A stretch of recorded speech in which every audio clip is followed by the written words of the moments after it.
সেই ছোটোবেলায় বাবার বাড়ি থেকে শ্বশুর বাড়ি আসা পর্যন্ত দেখতে খারাপ, কালো, হাইট শর্ট এইসব শুনে অভ্যস্ত। তবে মোটা আমি শুনে অভ্যস্ত না। আর সত্যি বলতে নিজে মোটা হলে কষ্ট হয়, একটু নিজেকে ফিট রাখতে চাই। তাই সকাল সকাল একটু জিমে চলে যাই, আমাদের ক্যান্টিনের মধ্যেই আছে।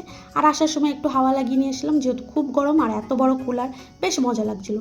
ঘরে এসে ভাবলাম কি অনেক দিন তো শাড়ি পরা হয়নি, স্নান দান করে পুরো শাড়িটা পরে নিয়েছিলাম। শাড়ি পরার পরে একটু নিচে গিয়েছিলাম দুধ আনতে। দুধটা আমার যেহেতু নিচেই দিয়ে যায় তাই জন্য। তারপরে এসে ভাবলাম যে কিছু শাড়ি তো আমার আছেই, শাড়ি যেহেতু বের করেছিলাম, কিছু শাড়ি আছে যেগুলো রৌদ্রে দিয়েছিলাম, সেটাকে তুলে তুলে বিকালবেলায় ভাবলাম একটু ঘুরে আসি। আসলে সত্যি বলতে না, বিকালবেলা একটু না ঘুরলে এই সারা সপ্তাহ একই কাজ বোর হয়ে যায়। আর একটু এনার্জি বুস্ট হয় আমার মনে হয়।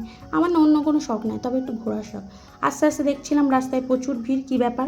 তারপরে আমার বর বলল যে এখানে মনে হয় বিয়ে। আমি বললাম বাহ, বেশ মজা তো। আমার না অন্য অন্য স্টেটের কেমন কী অনুষ্ঠান হয় সেগুলো দেখতে বেশ ভালো লাগে। তো আমি একটু বললাম তাহলে একটু আস্তে আস্তে চালাও, দেখতে দেখতে যাই। আর এত ভিড়ও হয়েছিল যে ওদেরকে পাশ করিয়ে আসাও যাচ্ছিল না, সাইড দিচ্ছিল না। তো দেখছিলাম বরের বাবা মা একটা গাড়িতে, গাড়িটা বেশ নতুনত্ব, আমার বেশ ভালো লাগলো।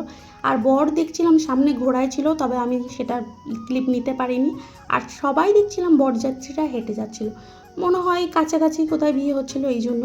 যাই হোক, এদের বিয়ে সম্বন্ধে আমার খুব একটা আইডিয়া নেই। তো পাশ কাটাতে কাটাতে চলে আসছিলাম। আর আজকের মতো টাটা, কালকে তোমাদের সাথে আবার দেখা হবে।